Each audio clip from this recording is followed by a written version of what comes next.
Welcome to Atlas Explained, where every border carries a hidden story. The origins of Japan's invasion of China do not begin with an army advancing or a battle line drawn on a map. They begin with a slow unraveling, a century-long weakening of a once great empire. By the early 20th century, China had become a place where memory and reality collided, a civilization proud of its past, yet unable to shield itself from the pressures of a rapidly changing world. Throughout the 19th century, China endured foreign wars, territorial concessions, and internal uprisings that shook the foundations of the Qing dynasty. Each conflict left behind landscapes of burned towns and displaced families, carving deeper fractures into a state already burdened with corruption and outdated institutions. Villagers lived under local power brokers rather than imperial authority, and the empire's vast geography felt less like a united nation than a patchwork of strained loyalties. In 1911, the Qing dynasty finally collapsed. What followed was not national renewal, but fragmentation. The new Republic of China inherited a country divided among warlords, each controlling their own armies, taxing their own populations, and negotiating their own alliances. While the central government in Beijing changed hands repeatedly, its ability to project authority across the country remained tenuous. Into this atmosphere of uncertainty stepped the Kuomintang, the Nationalist Party, determined to unify China by force if necessary. Under the leadership of Chiang Kai-shek, the Nationalists subdued many regional warlords and sought to build a modern state. Yet, as nationalist influence expanded, new ideological currents swept through China.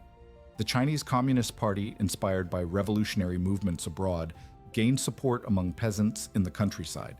The tension between these two visions, nationalist unity and communist revolution, soon erupted into open conflict. By 1927, China found itself pulled into a civil war that crossed provinces, frontiers, and social classes, further weakening the country's political core. Ordinary people lived through these years in a state of constant instability. Crops were seized, villages were drafted into militias, and local leaders shifted alliances without warning. Families moved repeatedly to escape conscription or violence, carrying what remained of their lives in bundles and baskets. China was immense, but it felt vulnerable, a land rich in resources yet divided in purpose, its struggles visible to anyone watching from beyond its borders. And across the sea, another nation was watching. Japan, modernizing rapidly and guided by a military elite, viewed China's turmoil not with concern, but with calculation. To Japanese strategists, a fractured China was an opportunity. The stage was set for a confrontation that would reshape both nations and define the future of Asia. Across the waters from a fragmented China, Japan was reshaping itself with extraordinary speed. The Meiji Restoration of the late 19th century marked a transformation so rapid that within a single lifetime the country shifted from isolated feudal domains to a centralized, industrialized state. Steamships filled its harbors, factories rose along its coasts, and railways stitched the islands together in iron threads.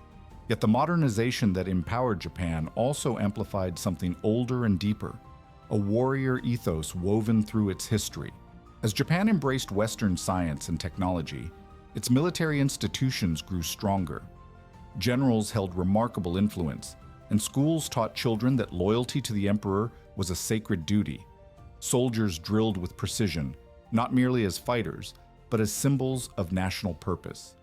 This fusion of industrial ambition and martial discipline fostered an increasingly assertive worldview. Japan was not merely catching up with world powers, it was preparing to surpass them. Japan's victories reinforced this belief. In 1895, it defeated China, exposing the weaknesses of the Qing dynasty. A decade later, it stunned the world by defeating Russia, marking the first time an Asian nation triumphed over a major European empire in modern warfare. These successes fueled a rising wave of nationalism. Newspapers celebrated Japan as the natural leader of Asia, and political organizations promoted the idea that expansion was both Japan's right and its responsibility. But beneath this confidence lay urgency. Japan's islands lacked the raw materials needed to sustain industrial growth. It had too little iron, too little coal, too little land for its rising population. Every year, its factories demanded more, and every year the gap between supply and need widened. To many in Tokyo's military and political circles, the solution was clear: secure territory on the Asian mainland.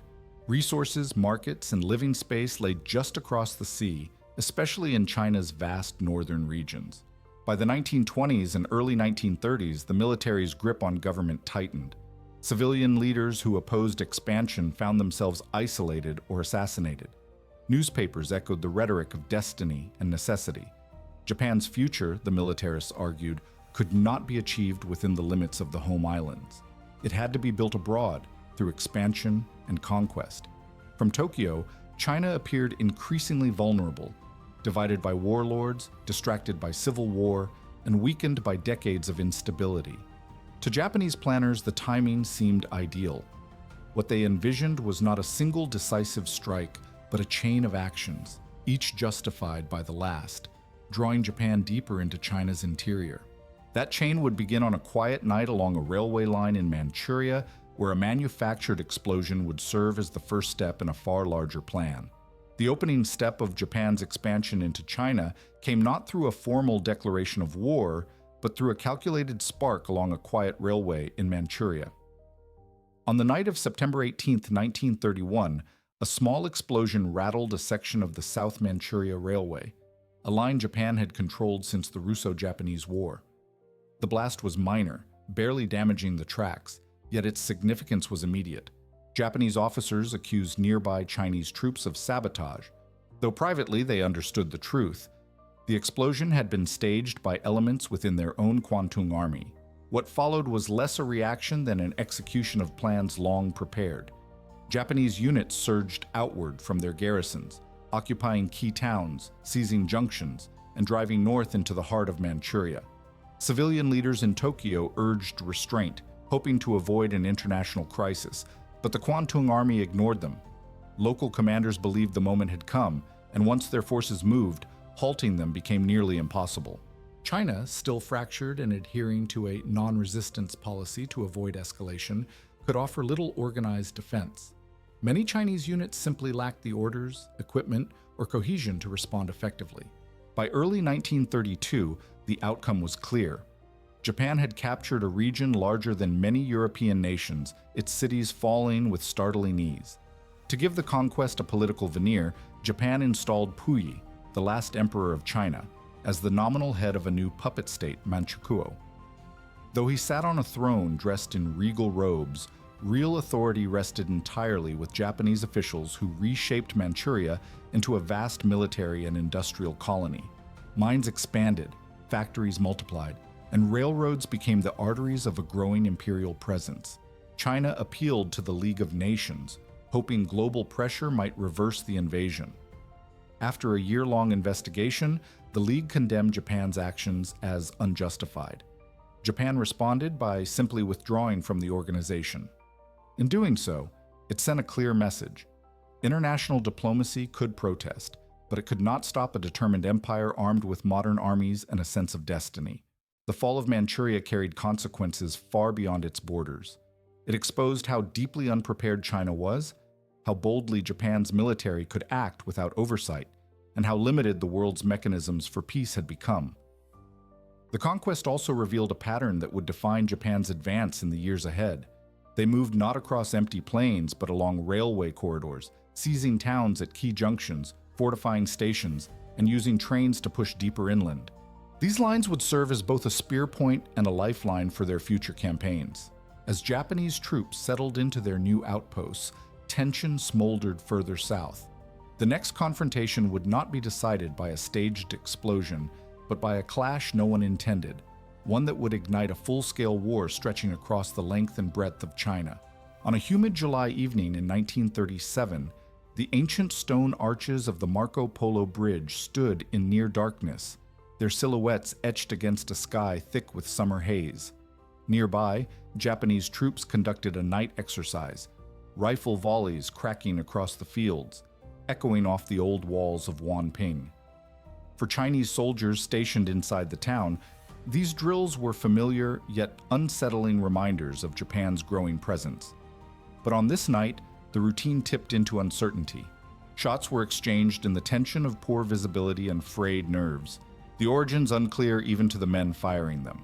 When order returned, Japanese commanders discovered one soldier unaccounted for. Whether he had wandered off or fallen behind was unknown, but the absence became a pretext. They demanded entry into Wanping to search for him, a request no Chinese commander could grant without surrendering sovereignty. The refusal, simple but firm, hardened the mood. Japanese artillery opened fire and infantry rushed the bridge. What had begun as confusion spiraled into a clash that neither side had fully intended, but both would be forced to carry forward. Within weeks, Beijing and Tianjin were lost.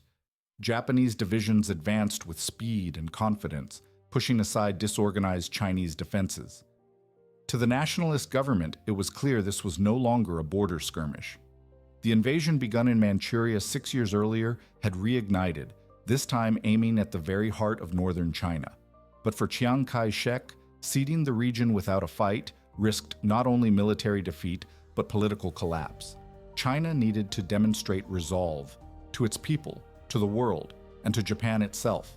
Chiang chose Shanghai as the next battleground. It was not the logical military target, but the symbolic one. Shanghai was modern, global, watched by foreign diplomats and journalists. A determined stand there could prove that China would resist with everything it had. It would also draw Japanese forces away from the north, buying time for China to reorganize. The decision was risky and costly, but it carried a kind of strategic clarity. If China's endurance was to be measured, Shanghai would be the place. Meanwhile, the fragile alliance between nationalists and communists, formed under pressure after the Manchurian crisis, held, but just barely. The two sides cooperated on paper, yet they did so with different aims, watching each other almost as closely as they watched the Japanese. Beneath the urgent need to repel invasion, the question of who would shape China's future lingered unresolved. As Japanese forces pushed inland, the war passed its point of no return. The confrontation that began with a misplaced soldier and a denied request would now expand into one of the largest and most brutal conflicts of the 20th century. Shanghai, glittering along the river with its lights and steel towers, awaited the storm. In 1937, Shanghai was the beating heart of modern China, a city of neon-lit waterfronts, foreign concessions, and crowded streets where rickshaws wove past taxis and trams. It was a place where China's aspirations met its vulnerabilities, where old alleys opened onto glass-fronted banks and European cafes. When Chiang Kai-shek chose Shanghai as the stage for a decisive stand, he understood the stakes. A battle here would be violent and costly, but it would show China and the world that the nation would not yield quietly. The fighting began on August 13th with a sudden Chinese assault on the Japanese sector of the city. Flames rose from warehouses and dockyards as troops stormed fortified positions, catching Japanese forces off guard. For the first time in the conflict, Japan found itself on the defensive, forced to regroup and reinforce. What followed was a brutal 3-month struggle through one of the densest urban environments in Asia. Streets became trenches, buildings became strongpoints. Soldiers traded fire from windows, rooftops, and barricaded storefronts, each block a battle unto itself. Chiang committed his best divisions, units trained and equipped with German assistance, and they fought with a discipline that surprised foreign observers. Yet Japan answered with overwhelming firepower. Naval guns stationed along the Huangpu River pounded Chinese positions day and night, their shells shaking the city's colonial facades. Waves of Japanese bombers turned entire districts into smoking fields of debris, scattering civilians and defenders alike. The noise, the dust, and the flames fused into a single unending roar that swallowed much of the city. By late October, Japan shifted the direction of its assault. In a bold amphibious landing south of Shanghai, Japanese forces bypassed the strongest Chinese defenses. Elite Chinese troops suddenly found themselves threatened from behind, their supply lines unraveling. The encirclement grew tighter with each passing day. Despite acts of stubborn resistance, companies holding intersections long after they had been ordered to retreat, the defenses finally buckled. The withdrawal became inevitable. The cost of the battle was staggering. China lost roughly 250,000 men, many of them highly trained soldiers it could not easily replace. Japan suffered around 60,000 casualties, a sobering reminder that the path ahead would be far costlier than anticipated. Shanghai did not fall quietly. It burned, collapsed, and resisted until resistance became impossible. As Chinese forces retreated toward Nanjing, the city behind them glowed an angry red under drifting smoke. The skyline, once defined by trade and ambition, had been reshaped into jagged ruins. But for Japan, the capture of Shanghai opened the road to the capital, and toward a tragedy that would stain the memory of the war for generations. The retreat from Shanghai to Nanjing unfolded across roads crowded with soldiers, refugees, and the remnants of shattered units trying to reorganize under constant threat. Survivors of the Shanghai battles carried exhaustion etched into their faces, their uniforms torn, their ammunition low. Behind them, Japanese divisions advanced with grim determination. To Tokyo, the fall of Nanjing, China's capital, would prove that resistance was futile. To those fleeing toward its gates, the city represented the last fragile line before the country's heart gave way. Nanjing's defenses, on paper, appeared formidable. Ancient walls, newly dug trenches, fortified positions surrounding the city's approaches. But these defenses were manned by a patchwork of tired veterans, inexperienced conscripts, and civilians pressed into service. Supplies were thin, communication unreliable, and morale uneven. The psychological weight of Shanghai's fall hung over the city like a shadow. Rumors of encirclement spread quickly, and families prepared for flight before the guns even reached the suburbs. By early December, Japanese artillery thundered across the outskirts of Nanjing. Shells crashed into villages and defensive outposts, sending plumes of earth and debris into the air.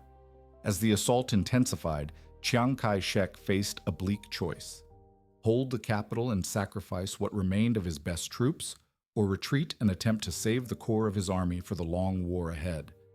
On December 12th, he ordered a withdrawal, a decision made too late for coherent execution. Units scrambled for boats along the Yangtze River. Others discarded uniforms to escape unnoticed, leaving the population exposed and leaderless. When Japanese forces entered the city, they did so under a mix of frustration, triumph, and a desire to make an example of China's capital. What followed was not a battle, but an eruption of violence that defied any sense of restraint. In fields, alleys, and along riverbanks, civilians were executed in mass killings.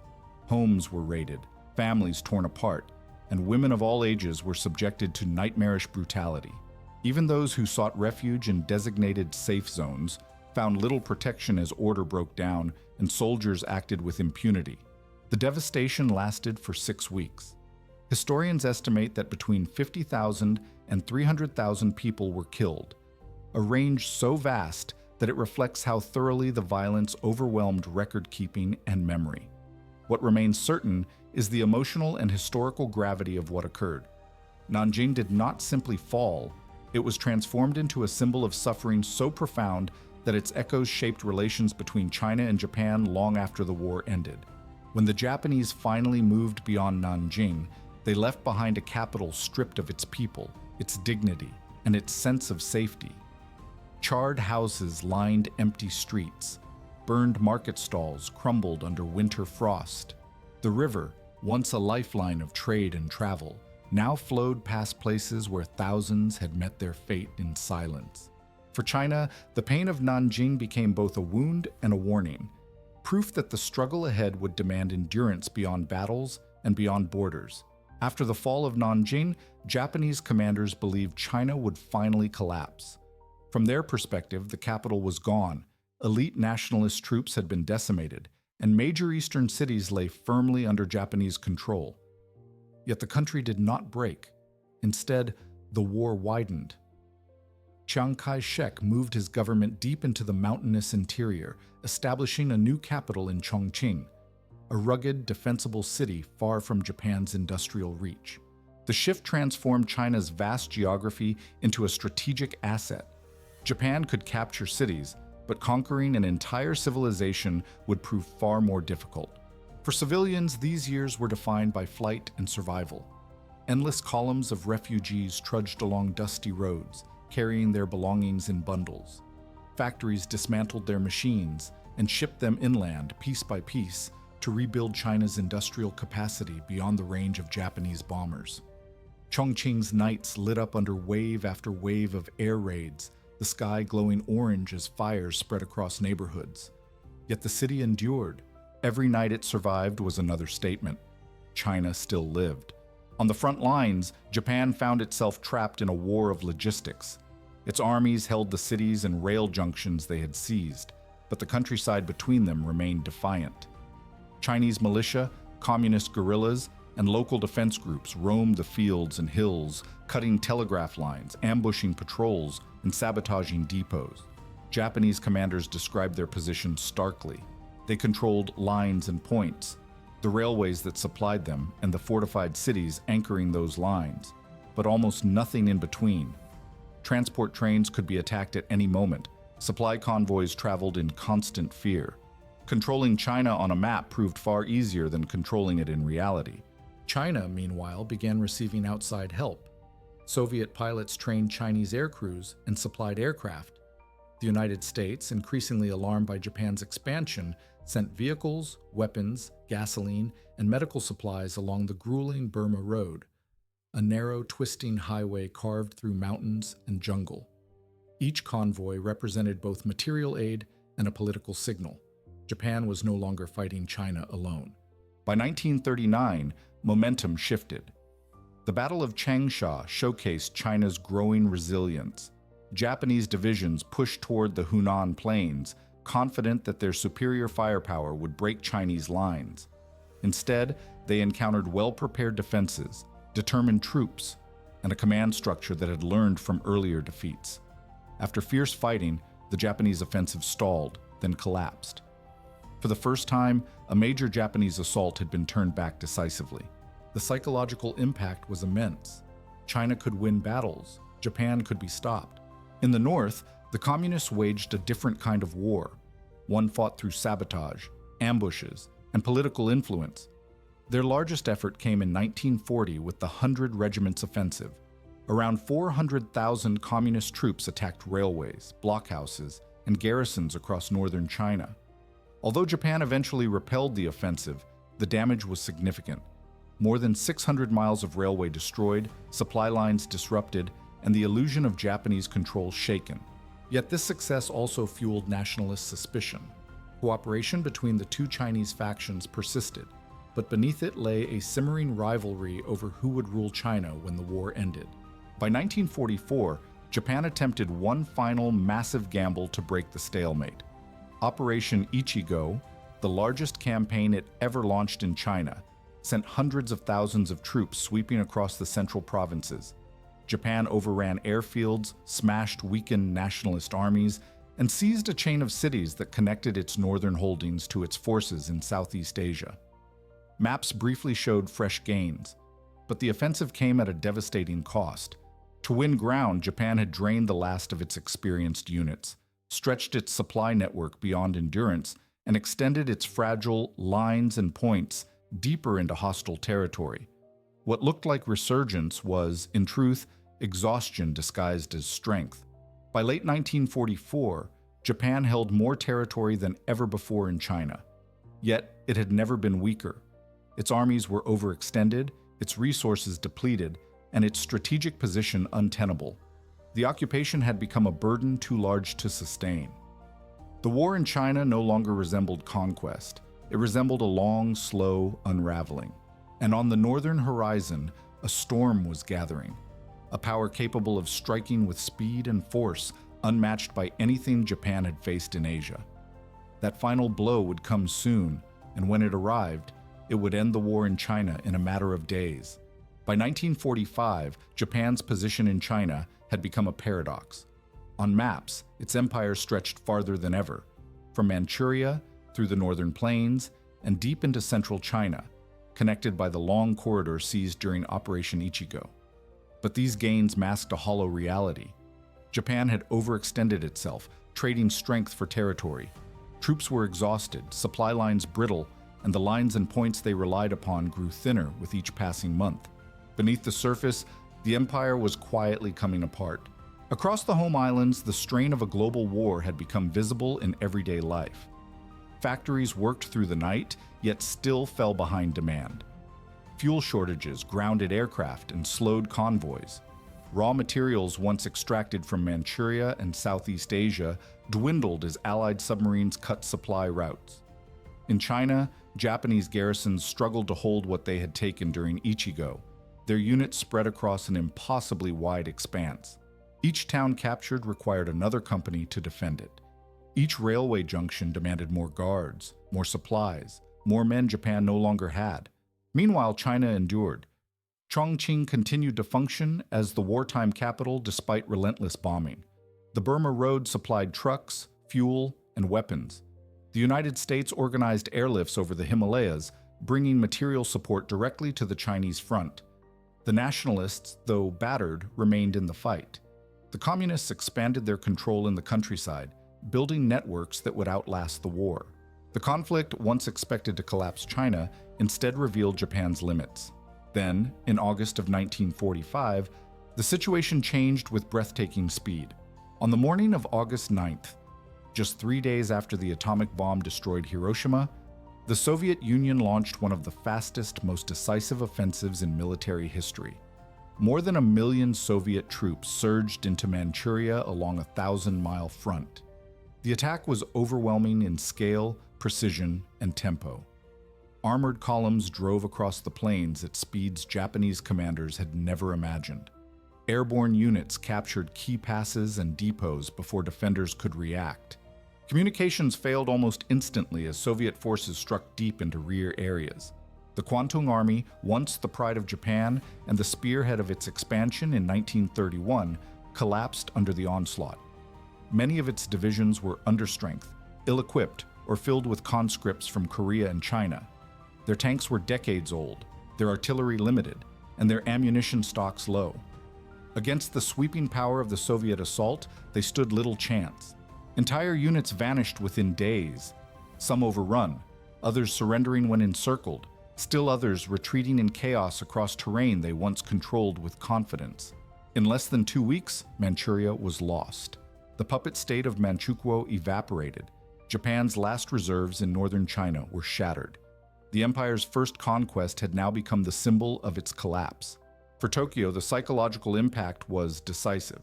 Combined with the destruction of Hiroshima and Nagasaki, the Soviet offensive made it clear that continuing the war meant national annihilation. The government could no longer pretend victory was possible. On August 15th, Emperor Hirohito addressed his people directly for the first time in history, speaking in a quiet, solemn tone as he announced Japan's surrender. Across China, the news carried through ruined cities, mountain valleys, and refugee camps. Families stepped into sunlight after years of occupation. Soldiers lowered their rifles. Villages destroyed during the years of Japanese advance watched the occupiers withdraw in confusion and defeat. But beneath the relief lay an uneasy truth. The end of one war would unleash another. The nationalists and communists, united only by necessity, now prepared for the reckoning that had long been postponed. The Second Sino-Japanese War was over. Millions were dead, millions more displaced, and the landscape of China forever changed. Along the rivers of Nanjing, in the burned streets of Shanghai, and across the vast plains of Manchuria, the scars of the conflict endured. Quiet reminders of a war that reshaped Asia and set the course of the century that followed.